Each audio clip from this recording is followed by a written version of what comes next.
Dans les audios précédents, dans chacune des étapes dans le mouvement de Dieu vers l'avant par la loi de la croix, tous les hommes et personnages tels qu'Abraham, Isaac, Joseph étaient dans le mouvement de Dieu. Et chacune de ces personnes avait une fonction spécifique et particulière à accomplir sur la base de la croix jusqu'à la plénitude finale.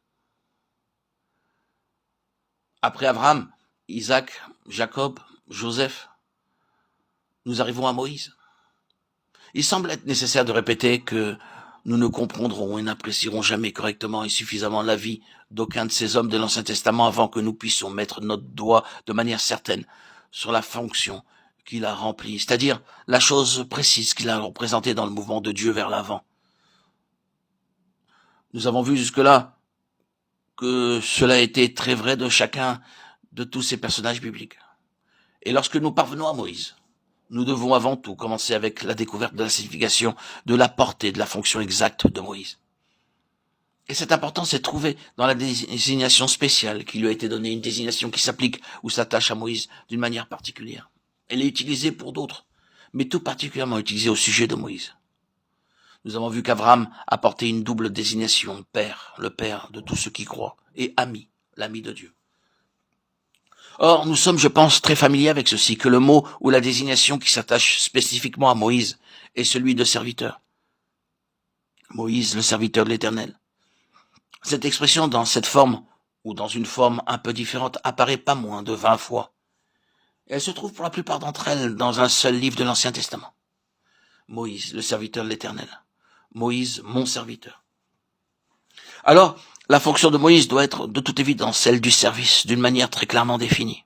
Il nous appartient de découvrir quelle est-elle. Ainsi, nous sommes en présence de cet aspect spécifique de la croix qui doit être en relation avec le serviteur et le service de Dieu. La croix est le chemin de la vie pour le service de Dieu. Voici notre sujet. Nous en venons alors à essayer de découvrir à partir de la vie de Moïse la vraie signification du service et ce qui est réellement un véritable serviteur de Dieu.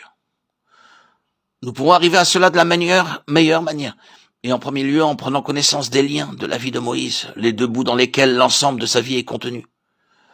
À une extrémité, nous avons un peuple élu dans la servitude à ce monde, des élus captifs. À l'autre extrémité de sa vie, nous avons les élus prêts à prendre possession du domaine céleste de leur vocation, aux frontières de la terre promise, prêts à y entrer. Car nous savons bien que Canaan est toujours une figure du royaume céleste, du domaine céleste. Ces deux choses lient la vie de Moïse, et c'est pourquoi son service est dans l'enceinte de ses limites, de ses confins ou de ses délimitations. Cela commence avec la libération des élus hors d'Égypte, hors du monde. Je ne veux pas que vous butiez sur le mot élu. S'il vous plaît, pour le moment, fermez juste votre pensée à toute votre doctrine de l'élection et contentez-vous seulement du fait qu'il existe une telle chose, à savoir des élus, et que, depuis l'éternité passée, Dieu a un peuple choisi pour lui-même. Vous pouvez juste en rester là. Peut-être qu'il sera sans risque de dire ceci, que les élus à la fin ne seront pas les seules personnes qui sont sauvées, comme le livre de l'Apocalypse le rend clair. Mais les élus sont les élus, et Israël est un type d'élu, un peuple élu. Et ceci est une force et une directive très réelle quant au service.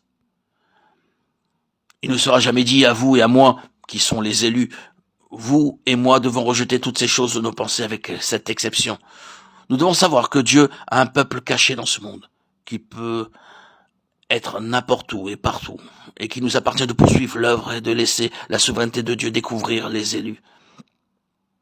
Tenez-vous-en à cela. Mais c'est une chose très importante.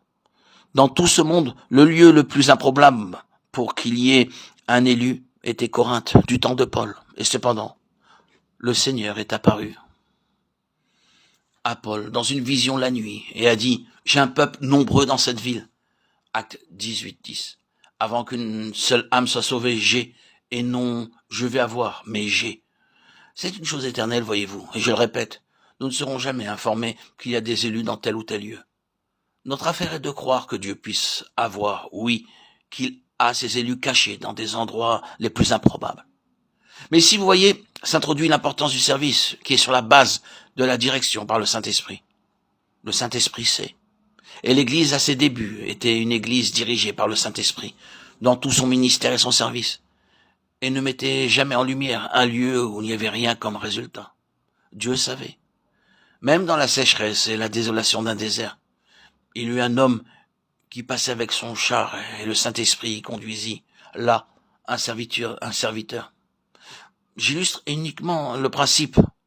Le service dirigé par le Saint-Esprit n'est jamais en vain, mais cela doit être un service dirigé par le Saint-Esprit.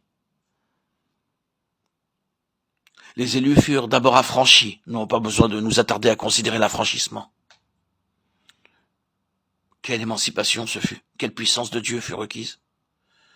Le verset ou le passage correspondant dans le Nouveau Testament et dans le domaine spirituel est l'excellente grandeur de sa puissance envers nous, qui croyons selon l'opération de la puissance de sa force qu'il a opérée dans le Christ, en le ressuscitant d'entre les morts. Éphésiens 1, 19, 20. L'excellente grandeur de sa puissance. Et en Égypte, l'excellente grandeur de la puissance de Dieu fut démontrée. Et l'adjectif excellente signifie que Dieu avait étendu toute l'autre puissance du monde et du diable et l'avait transcendée.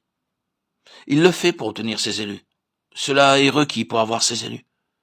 Même si nous pouvons ne pas percevoir l'immensité de cette puissance, elle est à l'œuvre pour notre émancipation. Plus nous en connaissons à ce propos, plus nous savons que cela nécessitera l'excellente grandeur de la puissance de Dieu pour que nous soyons placés là où Dieu désire que nous soyons, si nous avons une compréhension suffisante du lieu où cette place se trouve et de ce qu'elle représente.